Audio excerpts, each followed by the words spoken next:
Last week I was talking about my view, obviously, of what I think is happening and what I think will happen.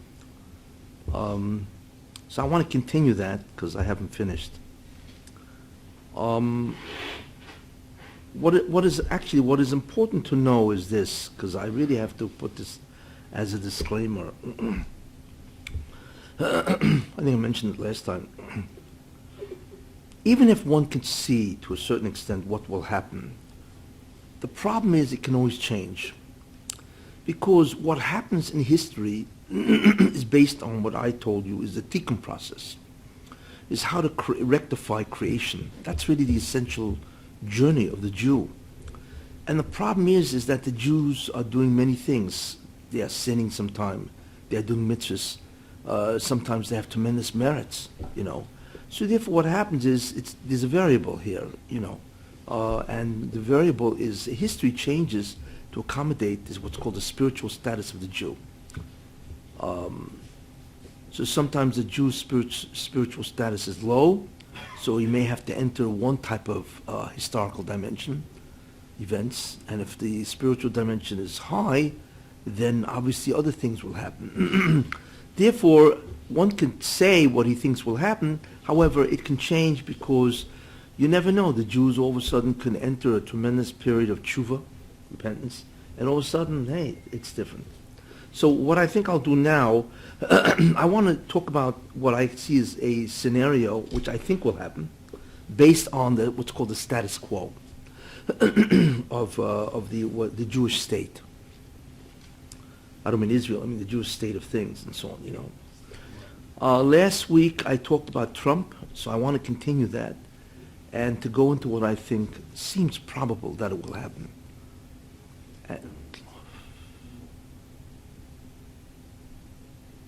Anyway, okay. Yeah. So I don't recall what I said last week about Trump, but did I talk about the purpose of Trump? What he seems to be his purpose is? Overall, in general? I talk about general? Okay, so problem is there's just so many details I sometimes forget. Make America great again. Yeah, I said that? Yes. Yeah. Oh, okay, good. So the first thing that I see is that Trump seems to be chosen to make America great. Obviously, when I refer to America, it doesn't mean America. It means Edom, Esav, right? To make it great again. And I had once mentioned quite a while ago that Esav has three components, or three parts. If you recall, right? Esav had three characteristics in the Torah. One was incredible arrogance, gaiva. As we see, and Esav despised the firstborn. Esav also was a fraud, imposter, deceitful, mirma. And that's a second aspect of Esav. And the third aspect of Esav, of course, is Esav was tremendously wedded to materialism, which is Olam Hazeh. Three aspects of Esav. Therefore, Western civilization, which I had mentioned is basically Esav or Edom, has these three characteristics. Russia, communist Russia, took over the gaiva of Esav, which is the terrible atheism of Esav. Europe is the mirma, the fraud, the deception, and America, of course, is the taiva, is the pleasure-seeking aspect of Esav that really is into Olam Hazeh. And therefore, what's important to understand is that America has many merits. I think I mentioned this last week, many merits. One of them is obviously that America distributes an enormous amount of foreign aid to countries around the world, more than all nations of the world combined. Tremendous chesed, How can goy to goy chesed be considered as chus? That's a what? Goy to goy chesed. A schus? Be as chus. Chesed is the schus of anybody, because that's what the Rosh wants. He wants mankind to be good to each other. He doesn't want the world to, fall apart. Chesed is the mainstay of the Bria. If there's no, Chesed is a very critical part of the ability of the world to survive, because there's always people that are not making it, that are on the low end and so on and so forth. I need people to help them. Nobody's ever totally successful. everybody's unsuccessful or fail in some aspect. So many times he needs the assistance or the aid of others. Without that, he would collapse. And if you see a series of collapses, then the whole society begins to collapse. Chesed is one of the mainstays of the kiyum, of the ability of mankind to survive. That was one of the problems of Sodom, was that there was no chesed. On the contrary, if you did chesed, you were punished for doing chesed to somebody else. You see, so the one who did the chesed, a lot of stories about Sodom. But the guy who did the chesed, he was punished because how dare you do chesed, give tzedakah, and so on. In fact, I think ultimately that's what brought around the destruction of Sodom. I think if I remember the Medrash correctly, there was a girl that there was some type of, I think if I remember correctly, some poor man, and she took pity on the poor man, and she gave the guy some food or whatever and so on. And the Sodomites found out about that, and they decreed her to die because she did chesed. So they covered in honey, and the bee stung her to death. You put it next to a hive, and that was the end of it. That is incredible ritzicha and cruelty on an act chesed, which is the mainstay of civilization. And that's one of the reasons why they can't destroy them, because they had destroyed themselves. It's Mida connected Mida in a certain sense. They themselves had destroyed their ability to survive. Chesed is one of those things that a society needs to do. America is a tremendous nation of chesed, foreign aid, just incredible. So America has that incredible idea. The second thing about America is that it sponsors Torah. I think I mentioned this last week. Yes. That America not only allows Torah to be learned here, which is what the Japanese did. I mentioned Japan, right? Mm-hmm. Okay, kind of remind me. But America actually gives money. I mentioned that maybe half Lakewood is Section 8. Section 8 is sponsorship. I don't know if it's a half, but a lot of Lakewood guys are on. But it's not just Section 8. There's all kinds of government programs, food stamps, and whatever they call it today. I think they changed its name. But anyway, America allows many, because of America's largesse, chesed, many people learn Torah. What a schus. And I mentioned that Japan had that claim. That's why they became the second greatest economy in the world, because the Jews were able to survive and spread Torah. That's a great deal of Torah is because of Japan, and so on. So therefore, I believe therefore that the Russian does not want to destroy, just on that basis alone, America. But we're talking about the Tov Shebeisav. That's really what America is. And therefore, I believe that Trump is a designated person to restore America to its greatness. Because America should be great, they can be great. And they were great many times in the past, and so on, But anyway, so that's therefore we see that Trump, it's actually a miracle that he's even survived, that he got where he got. Although lately in the polls he seems to not be he's not doing great, but that can be turned around very quickly and so on. In any case, the second idea I see that the Marsham seems to want to really punish Clintons, because in many ways they're very evil people. I mean, it's obvious, it's astounding how people don't want to admit that and they deny that. But Hillary's a crook. I mean, she is a crook, She sold the Secretary of State to the highest bidder. It was very obvious. The foundation received millions and millions of dollars from nations or groups, and then all of a sudden a week later they were granted benefits. I wonder why. That's you can't get more circumstantial than that, and so on. People convicted. That's called bribery. Of less than that. So the foundation is a crooked foundation. Her emails, which of course was absurd. They say who knows how many of her emails were hacked. So you're talking about state secrets, a lot of top secret stuff. It's all the arrogance of Clinton and so on, Then of course you're talking about the incompetence. What did she do as Secretary of State? It's just astounding to watch how people are so stupid. I hate to use the word, but that's really what it is. How the people can be fooled and deceived by the press, the media, about what a person is. But she's really an incompetent. It's really what she did nothing as Secretary of State. And then, of course, Benghazi, where she openly lied. that it was that video that people were looking at. Of course, it was a lie, and they caught her on the lie because they chopped her on the tape, whatever and so on. How in the world do you have a person like this as a president of the United States? It's beyond me. But that's what America is. Usually, that's one of the greatest chesronos of democracy. Where people make their decision. Most people don't know what they're doing. They have no idea what they're doing. They're stupid people, And many of the people, what they really want, they don't care who's the president. They just want to have the free goodies. It's called entitlements. You promise people free stuff, you're in. It's called a chicken in every pot. You're in. So how can you rely on these kind of people and so on? But in any case, I believe also that's what's supposed to happen. And included with Hillary is also Bill Clinton. Who's Bill Clinton is just something else. Quintessential Baltimore. What? He's a quintessential Baltimore, correct, yeah. He's also a liar. They're all Rishonim. Anyway, that's a second concept. The third concept, I don't recall if I remembered, is to protect Israel. I mentioned that? Yeah. I mentioned that? Wow. It's very important to protect the Eretz Israel, state of Israel. Why? Because what's coming up is a tremendous war between the Jews, or Israel, and Yishmael, the Arabs. That's what's coming up. We see that from the Medrash.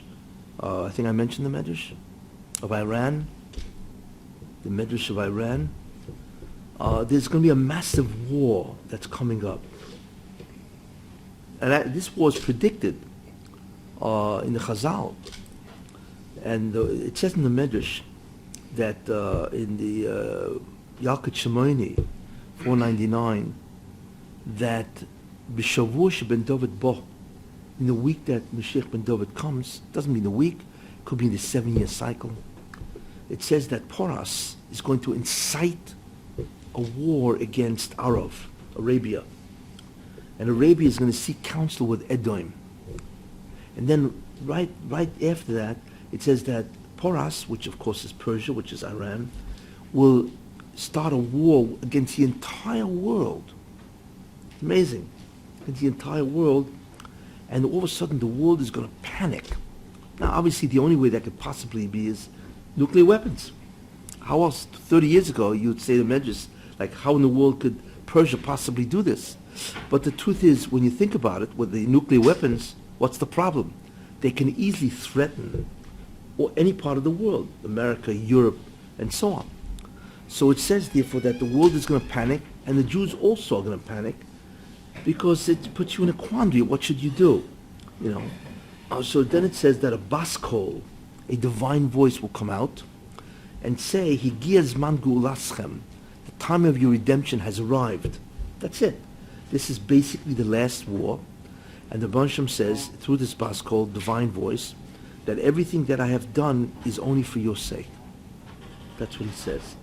So clearly, and I mentioned that, I did mention that, because I talked about that Obama has designated the end. Right? Oh, okay. I did mention that, yeah. So clearly you see, therefore, that is really, in many ways, the end. And in that war, I believe two things will happen. One is that Israel will, of course, begin to destroy the enemy. We're talking about Iran, ISIS, PLO, Hezbollah, Hamas, Al-Qaeda, all these guys, right? They're going to obviously counter them and begin to kill them, literally. Also, the second aspect is that since it's really the last attempt of the Arabs to claim Israel, because after this it's over, they know it. They know it's over. So what's going to happen is that the Israeli Arabs, which are a fifth column in Israel, will join with the Arabs. And everybody together will try to destroy Israel. So Israel will therefore, of course, defend itself by killing Arabs and so on. But I think also what will happen is that Israel will evict the Arabs, which is interesting. That in some way the Arabs will be evicted, and as a result of that, Israel will now belong completely to the Jews. Why haven't they done that yet? What? Why haven't they done that? Who's they? He'll do what? Evict? There goes their funding. Because the greatest flaw in Israel is, what will America say? What will Europe say? Israel is petrified about the opinion of the world. That's the problem. And as a result of that, they allow the entire world, the UN, Europe, America, and so on, tremendous amount of control over their own security and their own ability to rule themselves. In that way, they're destroying themselves. However, so therefore, as a result of that, I believe that Israel will evict the Arabs, because then it's too late. I mean, everybody's ganging up on them. You can't do anything. You got to get rid of these guys. And they will then evict them. Now, could you imagine the response of the world when that happens? It will be beyond belief. The response will be beyond belief. Because, look, even when the Arabs are violating international law, they side with the Arabs. In the last war, they were using human shields. It's illegal. They were bombing cities. It's illegal. Yet how much condemnation did you have against Israel? Enormous amount, right? And this is with them doing things which were illegal according to international law. How much more so, right, when Israel will be killing the Arabs and evicting them, the entire world will rise up against Israel in a huge cry. Well, what happens then? So therefore, I believe that Trump is positioned to defy them. The essential ingredient or nature or character of Trump is that he can defy anybody. And that's what he does. He's an egocentric person, whatever you want to call him, and so on, And he will defy anybody. And I believe that's what's going to happen. I believe, in fact, that's his essential role, is to defy the entire world during this time. And therefore, Israel will now have Jews will now have Israel alone, and that is a tremendous preparation for the Mashiach and so on, So, how does the Rebbe do this? It's very interesting. The first thing the Rebbe does is he makes Trump a billionaire. And as a result of that, right, then Trump is not dependent on any sponsors or donors or special interests. So that's important. So what he did is he gave Trump the freedom to do whatever he wants, to express his own opinions, and to defy everybody, because he doesn't need anybody. So the Rebbe made him a billionaire, you see. Second thing, not only did he make him a billionaire, but he made him how did he get his billions? Through real estate, right? And what would that mean? Well, guess what? He's a real estate magnate. Who are many people involved in real estate? Jews. Real estate, in many ways, is a very heavily dominated or populated Jewish industry. So therefore, Trump knows a tremendous amount of Jews. There's a tremendous familiarity with Jews as a result of that, you see. So therefore, he's done many deals with Jews, obviously, because Jews have invested with him. So therefore, he has a friendship with Jews. He's a familiarity with Jews. He likes Jews, you see. So the Rebbe, in a certain sense, has put in an Oiv Israel, which is amazing. So that's a second thing that Trump has, is that he's a person that will assist the Jews because he likes Jews. Then the third thing, of course, is his daughter Ivanka, who has become Jewish, right? And she's Orthodox. She's modern, but she's Orthodox. So what's he going to do? She's going to tell him. And he said that he wants to use her for advice, his kids, and so on. So obviously, that's a tremendous plus in him doing a tremendous amount of good for Jewish people. Not only that, but it's interesting, I forgot his name, his chief legal lawyer, real estate lawyer, is Orthodox, from a guy. I forgot his name. What? I'm not sure. Goldblatt? Yeah, Jason, I think. Oh, yeah. And not only that, he's appointing him to be a liaison between Israel and him, an Orthodox Jew. I mean, it's like a guy surrounded by Jews, and that's on purpose for him to aid and assist Israel against the upcoming war and also against the enormous amount of anti-Semitism, you see. Really, this is a historical precedent. This happened before. When did it happen before? World War II. You think about it. Why would the Japanese bomb Pearl Harbor? Made no sense. America wasn't a threat to them. They were taking over the entire Far East, the Pacific, Why did they have to bomb Pearl Harbor for?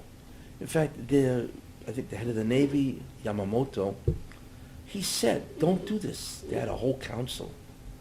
And he said, don't do this. And the statement that he made was very interesting. He said, I only fear that if you do this, bomb Pearl Harbor, that you will have awakened a sleeping giant, America, and filled it with a terrible resolve to get us. Of course he was right. So the question is, why would they do that? Were they crazy? There was no military advantage to bomb Pearl Harbor, you see. But the Marsham forced them to do it, because then that brought America into the war, and America is what saved the Jews in Europe. Then America went to war and destroyed Nazi Germany. Without that, who knows what would have been, See, so therefore what the Marsham did is he forced Japanese to bomb, thereby forcing America to enter the war to save the Jewish people. America's Edom.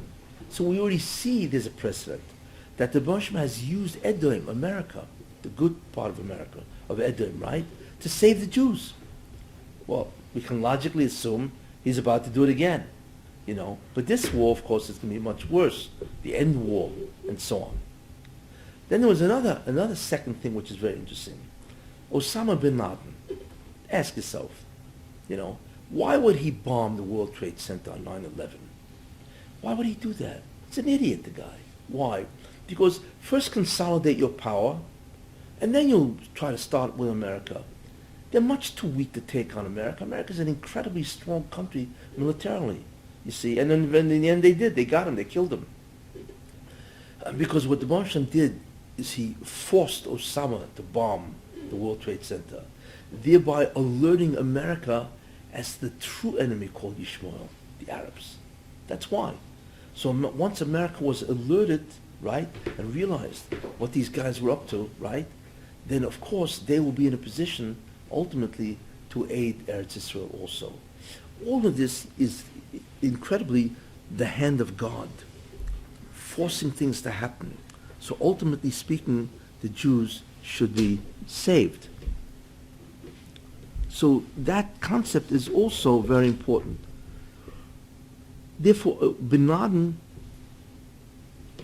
bombed the World Trade Center in order to alert the world about the dangers of Islam, the dangers of militant Islam, you see. So therefore, as a result of that, there are many things happening, which I believe is all coming to this ultimate war, and that's why Trump, in many ways, is designated to be the president. How he's going to be the president, it's interesting because in certain ways he's faltering, which is interesting in the polls, But that can easily be turned around, It's a long way to November, whenever the elections are. But this seems to be the way the scenario is going. Therefore, the Marsham wants to elevate America, ultimately.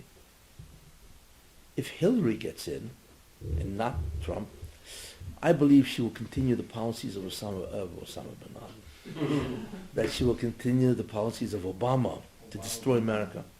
Yeah. And so she'll just destroy America. America has no clue as to what about to happen to them if Hillary gets in.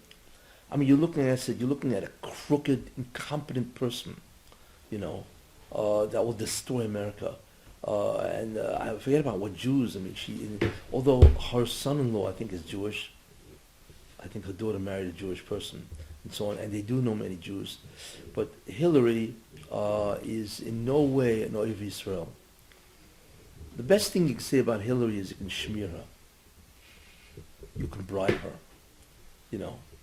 But there's a lot of people that have to bribe this woman in order to stay afloat, So in a certain sense, she can be bribed and so on, But her policies will be idiotic.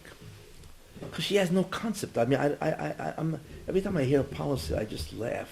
It's just like, what is this woman even thinking? Her policies on energy, or immigration. She wants to bring in thousands of, that's after Orlando, where they just killed 49 people, right? She wants to bring 1,000 people, and then she wants to, it's like her and Obama, they want to make America immoral. And now they want to have same-sex bathrooms, or same-gender bathrooms. I mean, it's hard to keep up with these people. In terms of, it's like, they're giving Sodom a race for their money. You know what I'm saying? To see who's more vicious, more evil, and more contaminated, more defiled, and so on, And that's what's going to happen. America will fall. Because she doesn't have the backbone, really. She doesn't have the smarts, really, how to stand up to Yishmael and Iran. She will continue with Iran and so on. But you never know, I feel sorry for Edom, for America, if Hillary gets in. But it could be that's the way the Russian wants to do it. He wants to do it in that way, and what can you say? That will mean that Edom will not be saved. Edom, America, will deteriorate, and in a certain sense, that itself has a logic also. Who knows what's going to happen to the economy, because the economy is very bad now. I told you 94 million people are unemployed. It's a lot of people, and it gets worse all the time, and the unemployment will grow. Obamacare is going to kill everybody because it's ridiculous. The co-pays, the premiums, the deductibles, Really, it's funny because there is no thing as a medical insurance policy. It's really catastrophic insurance. In order to claim Obamacare, you see, people get fooled because there's a low premium, but they forget that the deductible is about $12,000. That means you got to come out with $12,000 before they even begin to pay. What is this? This is not a medical policy. This is what's called a catastrophic, so you don't go bankrupt. But this isn't a medical policy that will allow people to survive this way, you see. And she's going to continue it. And it's bad news if she and if the Senate goes Democratic and so on and so forth, I hope the Rebbe has Rahmanas in terms of the Jews and even Americans and so on. Even though Clinton has said, Trump has said that he's going to have everybody coming and sit at the table, the Arabs on one side, the Jews on the other side, and he's going to try to be fair. But we know what's going to happen. It's impossible. Why? Because one thing about Trump, he's a man of MS. He's a truthful man. Forget about his arrogance and all that, his craziness and so on, But he is a man of truth, or else he could never have survived and become such a wealthy person and so on, And he's going to see immediately when and he's only saying that to get to the Arabs to the table, because if they think that he's against them, they'll never sit. So what's going to happen? You're going to have the Arabs on one side, the Jews on the other, and immediately say, okay, what's the first thing, order of business? Okay, you Arabs, you need to recognize the existence of the State of Israel. Yes or no? No. We don't recognize them. Why is that? The problem the Arabs have is several problems. The first thing is they cannot recognize Israel because according to Islam, whatever lands were captured by the Arabs in history is forbidden to be taken over by any other nation. They must reclaim all the the lands that were once Arab lands, even if now it's no longer Arab lands. So theologically, it is forbidden for them to give up on Israel. That's number one, you see. Number two, the day after, let's say Abbas signs, he will be assassinated. And they all know that. That's why when Clinton said to Arafat, what's the problem? Why don't you meet him halfway with Rabin? So Arafat said, I like to live. Because the next day he's dead. They'll kill him. They'll assassinate him. Believe me, there's plenty of guys out there that are going to assassinate him. Between Hamas and Hezbollah and so on. So they can't do it. Because there are hundreds of millions of Muslim extremists. And they will declare, a fatwa, as they say, against the Arabs, against this guy, Abbas, whatever. So that's out. The third reason why they can't do it is because by recognizing the State of Israel legitimately and internationally, they have given up their right in a certain way of saying occupation. So therefore, their recognition of the state of Israel has now become legal in international law, which now gives the right of Israel to destroy them if they attack, because it's now on the books that Israel is a sovereign state, even according to the Arabs, so therefore you have to recognize them as a sovereign state. That's why it's incredible when you think about what the UN, because according to the UN, 192, 193 nations, no nation can threaten another nation, a member of the UN. Yet Iran does that all the time. And the UN does nothing. They never confront Iran and say, how dare you do this? We'll throw you out of the UN. Never, you see. So therefore, what we see, therefore, is that they will not allow Israel really to exist. Why? Because of these ideas. And therefore, the whole concept of a Middle East peace is futile. It can never be, like I say. And it's incredible to watch grown men like Kerry and other guys, part of the statement, thinking that there can be a two-state solution. It's mind-boggling, the sheker, the falsity, the deceit of the nations of the world, because they know there can never be peace. Look, if I could figure this out, and I'm not part of a think tank, I guarantee you they could figure this out. You have think tanks thinking all day long about the Middle East. You know, every nation has a think tank, Russia, you know, and they're experts on that country, you know. They know the score. They know the story. So what are you playing games with this business of, a two-state solution? It's impossible. But they don't care, because the new form of anti-Semitism is anti-Israel.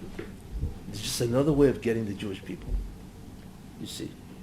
So therefore, that, a peace with the Arabs, can never be. So this is what we see what's happening. What, ultimately speaking, Trump has to do. And what, if he becomes president, which I think he will, this is what's going to happen. Which shows you that we're very close to the end. You know, but it's interesting. What started this? What enabled, really, in certain ways, for the Arabs even to think about attacking Israel? Interesting. Because the Arabs, I remember I was in Eretz Israel in 1976. You went into the old city, the Arabs were like, you know, nothing. You were never afraid. You walk in the middle of, you know, the old city, you know, with all the shops and all that. And the Arabs said nothing. They were very cordial, very nice, and so on. So how did they lose it? How did the Arabs lose their fear of Israel? Which is interesting. So let me show you something which is interesting, what the Rabbi does. We know why now, Trump at least, why he's chosen to be a president. Because he's defiant. He's an egocentric person, egomaniac, whatever you call him. He's defiant, and therefore he will side with Israel against the entire world when they try to condemn. In other words, the Rabbi is going to use Edom again to save Eretz Israel Jews, just like he did in World War II. But the interesting thing is about how in the world did it ever happen that the Arabs don't even care anymore. They used to be frightened of Israel, you see. So what we begin to realize is something very important. The Rabbi wanted to remove the fear that the Arabs have against the Jews, or else there would never be a clash between Yishmael and the Jews, right? Would never happen. So the Rabbi planted specific events that would enable the Arabs to lose their fear of the Jews. Do we know what they are? Anybody want to guess?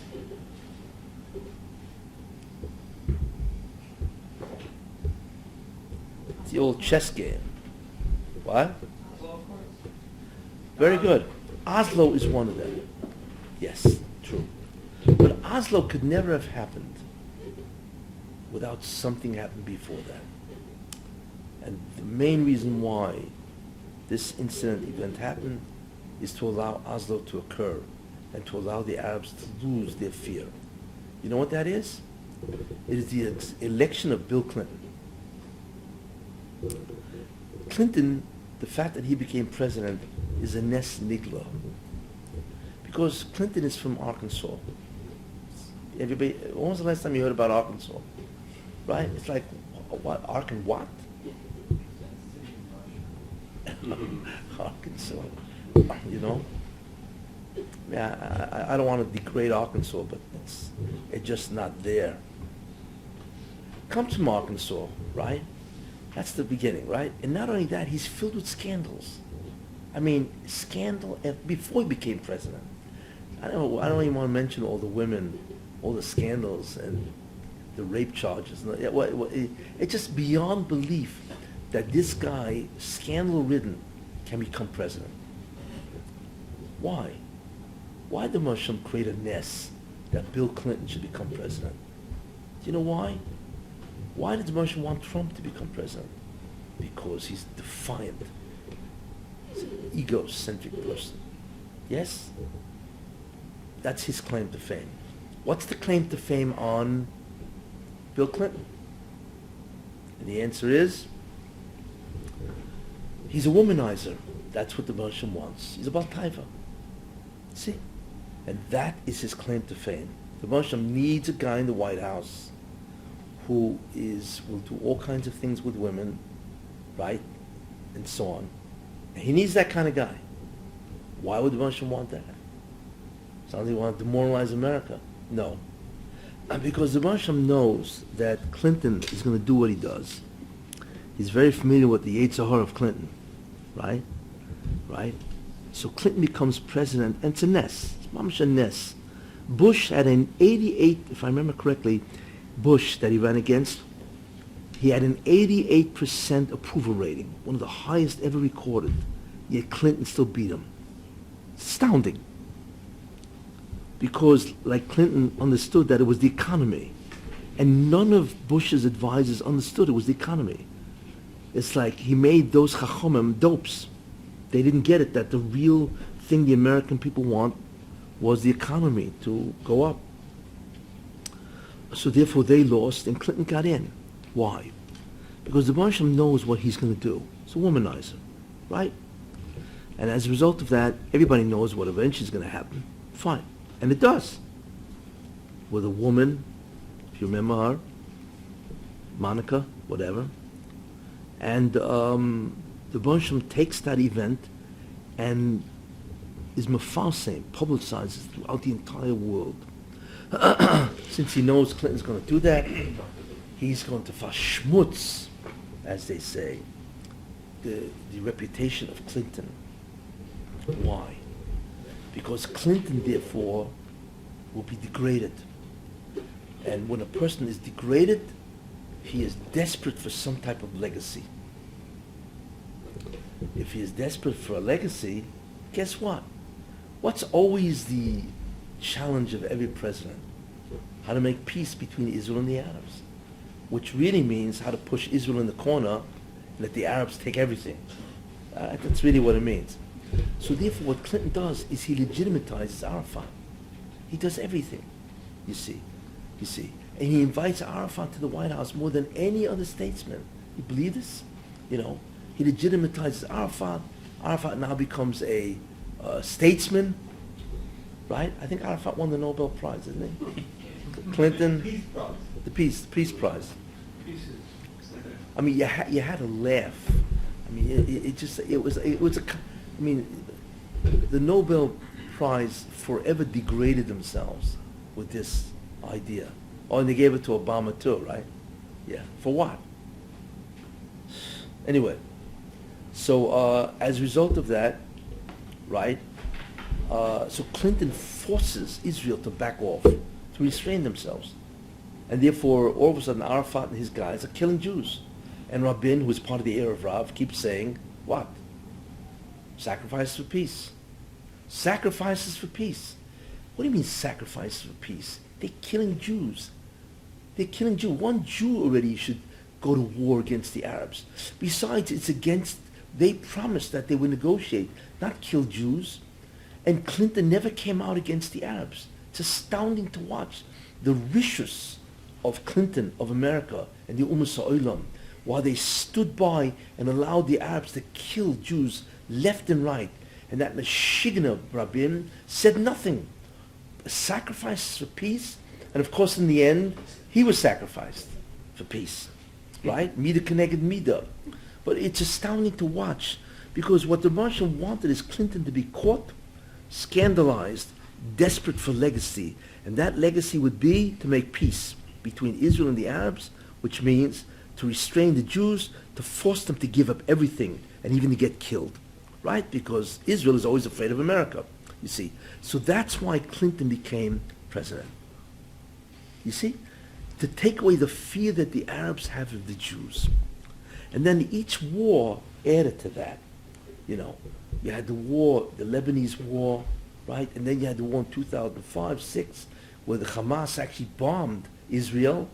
A million people ran from the north to the south. So that meant that the Arabs are not even afraid of the IDF. You see. Israel has the nuclear bomb. Who cares? Iran has a nuclear weapon too. You see, what you see is an incredible steady progression where the Arabs lose their fear of Israel. Why? So ultimately speaking, down the line, they will be able to make war with the Jews. And that's part of the Oslo can only happen with Clinton. Because he was for it, you see. And of course you have traitors like Peres and Rabin, you know. You should know Oslo was one of the greatest tragedies. I'll tell you something interesting. Really, Oslo finished off Israel. Oslo has finished off Israel. I don't know if you realize that. But al pi teva, Israel is finished. Why? Because what Oslo, and it's only because the Russian doesn't allow it to happen that Israel is not destroyed. Because if you think about it, what did Oslo do? You know, imagine two guys come to court. There's a thief and there's a victim, right? And the judge says, you know, okay, did you steal from this man? He looks at the balabos, you know, the owner, said, did this guy steal for the, you know, the police caught him. Did this guy steal, you know, he invaded your house, stole your jewelry and all that? So the guy, the guy says, well, not really. He didn't really steal from me.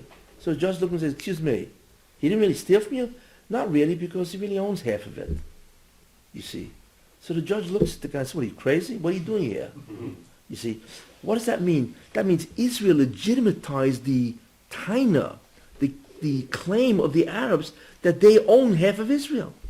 That never happened before. Israel was always saying that the Arabs are attacking us. It's not legitimate. We have Israel. But what the Oslo Accord did, which is insane, is it gave the Arabs the right, the legal claim, that they own half of Israel. And the world, of course, jumped at that opportunity, because anyway, they hate Jews, and the anti-Israel is nothing more than a masquerade for anti-Semitism. So they followed it completely through, you see. So what Oslo did really is destroyed Israel. Because once Israel admits that the Arabs have half Israel, then the world jumps on that claim, and bam, that's it, it's over with. Thank God the Rebbe Shem protects Israel and never allowed Arafat or any of these guys to take Israel.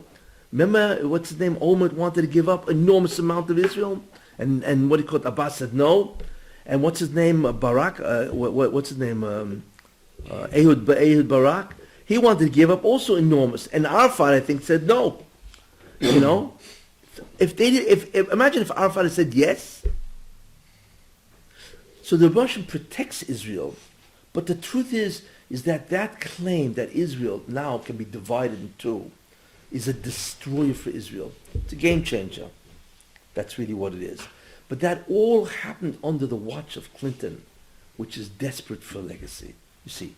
So now you know why Clinton became president. It's all part of this slow strategy that the Rebbe Shem does as he tries to bring ultimately the end war.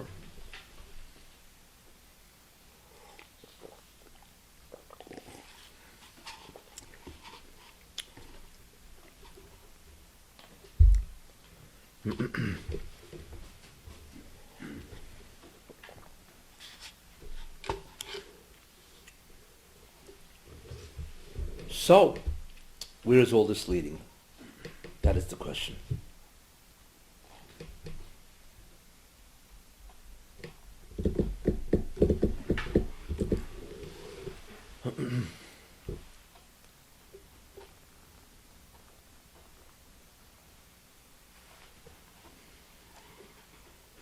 I will conclude next week because it's late and everybody here is falling asleep. And just a preview, Who? like a preview. Well, a preview is next week. In a certain sense, is the most exciting because it's right now. I brought you up to date, up till with Trump and what his assignment is, what Obama was, and so on and so forth. Next week, I want to go from here to the end, for the next 15 years, which I think will happen. And in a certain sense, it's I believe it is the end. But the question is, what has to take place? Because the central question is, why did Obama give Iran 15 years to legitimately build a nuclear weapon? That's called the delay period. Why? And I believe that has tremendous significance. What it seems the Russian wants to do in this delay period. You see. But I think you begin to realize that we are very close to the end. You see. But we mentioned Clinton, Obama, Trump. What was Bush doing there? Because it's the same. Who? What was Bush doing there? Bush. Like in this. Well, Bush. I mean, his father. Forget about his father. He was a terrible president, But the previous Bush, which is Bush 40, whatever they call it, same thing. All he did was force Israel constantly to restrain themselves. The constant refrain from Bush was peace. You got to restrain yourself. Meanwhile, the Arabs are killing Jews. They're making wars. And every time Israel tried to defend themselves, what happens? America says, well, you got to stop. They could never go in and wipe out the Hamas or the Arabs. And Bush did that, In many ways, Bush was an incredible traitor to Israel. He refused to stand up to the Arabs. When America got bombed, all of a sudden it became, courageous. Then was okay, right? But when Israel is getting bombed and in the wars, it's a Lebanese war and the war of Lebanon again, 2006 and so on, he's constantly telling Israel to back off and not to claim victory, which means again and again that they will be attacked by Hamas. He's an incredible betrayer of Israel. It's amazing that Jews don't understand that he was terrible for Israel. Forget it. Obama's the worst, But what Bush was terrible. Can you imagine a guy never confronted, he never confronted the Arabs in terms of the wars in the killing the Jews and so on. Well, where is this guy? It's astounding about these people. And I believe one of the punishments of that was the recession. And he gets to blame for that. Because the guys are crazy. How in the world do you allow banks to make loans that the guys can't pay back? Are you out of your mind? It was Clinton. No, it was Bush. No, it was Bush. Chris Dodd and Bernie Frank. Those two guys forced banks to make loans to people that they knew could not pay back. They forced the banks. So therefore, these guys would go in default. That's what would happen, right? Okay, right? Okay, so a bank figured, go in default. What'll happen? I'll just sell the property. The problem is that the real estate collapsed. So the property became worth less than the mortgage. So that's what killed everybody. And then what they did is they wrapped up all this nonsense in what they call derivatives, and so on and so forth. They wrapped up these mortgages that were nothing, and they sold them to countries, and they collapsed because they bought these kind of securities that were worthless. You see, because nobody was paying back the banks. Any kind of walked in, it was amazing. They would beg you to take a mortgage, and you didn't have to show them anything, nothing. You see. Well, of course, and what's his name, which is terrible, like Alan Greenspan, he just sat by and did nothing. How could you not know? So Bush saw what was going on, but he never said anything. He never put his foot down and said, you guys got to stop this. He just let it go through. And I believe the whole fiasco was an einish to America in terms of what they were doing to Klal Yisrael. And you should know that destroyed Bush's reputation, the recession. He was in charge, you see. Obama is getting mileage out of it. Because the Obama's keep claiming, you see what they did, after 8 years, he still didn't do anything. Mela, the Ikazakh is to have an excuse. Yeah, the main thing is to have a scapegoat. That's Obama's policy. To scapegoat Bush, for last 8 years. Obama will probably scapegoat Bush for the next 400 years, It's all Bush, But how does a president allow this type of economic behavior to go on? The country's doomed, and it was. In 2008, the whole country collapsed. And believe me, America was at the verge of bankruptcy. I mean, the stock market went down. You know, it's only because the Bush doesn't want Edom to do that he saved America, you see. So the ownership, and people hated Bush. That's why Obama won. Obama won not because they loved Obama, because they hated Bush. They were sick and tired of the establishment. Bush. So Obama won on an anti-Bush policy. Why? Because of the whole collapse of the economy. I mean, how many people was it trillions of dollars? Guy lost his life savings. It's unbelievable what happened. For what? Where was the captain at the helm watching the ship? That's what Bush is, you know. Because the guy's an idiot. Besides the fact that he's a traitor to Israel. He's an idiot. Is this the way you run a country? So that explains why Obama got in the first 4 years. Why did he get in the next 4 years? Oh, because this person wants the country to be so destroyed that everybody's going to vote for Trump. You know what I mean? It's not enough. We got to machriv more of the country. We got to machriv it totally, you know. Where everybody's sick and tired of the establishment. Why do you think Trump is so popular? Because he's an anti-establishment, anti-politically correct, and anti-Obama. People are sick and tired of the liars in Congress. You know, what do you call John Boehner, what's his name, Mitch McConnell. These guys are liars through and through. You know what I'm saying? They don't have a decent sense of honesty and what do you call it, and integrity. You know, they all caved into Bush. Meanwhile, everybody voted for them to go against Obama. It's it's astounding. Trump's going to clean up the whole Congress? Yes, if he gets in, he's not going to clean out Congress. He's going to clean out the whole regulatory commissions. They are destroying America. You know, Obama has new ways of controlling America called the regulatory commissions, where you can bypass Congress and pass a law through the regulatory commissions. You know, and then Congress doesn't say anything, you know, and he's destroying all kinds of business incentives. Look, I'm not a businessman, so but you hear what people complain that a guy can't open a business or they take away. His property rights are being violated, all from the environmental. The EPA is destroying America, you know, because of some fish. You know, you can't build a dam or whatever because some nobody fish. The 3-inch fish will be decimated and so on. Who cares about the fish? We're talking about people who can't eat fish because they have no money. And he's dying about the fish. How stupid can people be? You know, and you see the ultimate by Harambe. What's the name? The gorilla that they killed in the Cincinnati Zoo? Right? There were 40, as soon as Harambe was killed, it's Rahmanis on him, he's a silverback, beautiful gorilla, 400 pounds. They say he could crush a coconut in his hand. Imagine what his power was, you know. So and it was a Rahmanis on him. But the kid, I don't know what the kid was doing, whatever. And so, you know, he jumped in. But he could easily have killed the kid. I mean, just by accident. I mean, just like that. And just cracked his head right up, you know. So they killed. So within 24 hours, 40,000 people signed a petition.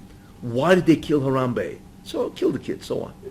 Okay, so that's where America stands. Where animal rights supersedes human life. That's where America is at. It's a sick, in many ways, it's a sick country. And the reason for the sickness is the Congress and the president. Because they have instituted a policy which is so destructive, so immoral, that it's terrible. So people, you know, look, it's the old story, you know.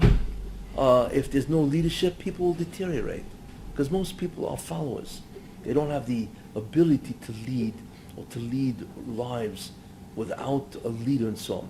So when you have the incredible corruption at the top, you know, then the corruption and the immorality and the incompetence just flows down to the bottom and so on, you know.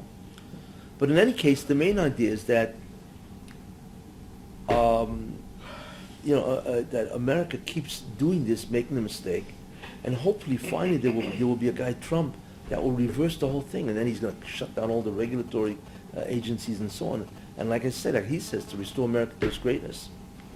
The interesting thing, of course, is what follows if he becomes president. Like I say, nobody knows if that is the scenario, you see, because we don't know what the Jews will do, what the mitzvahs will do, you know.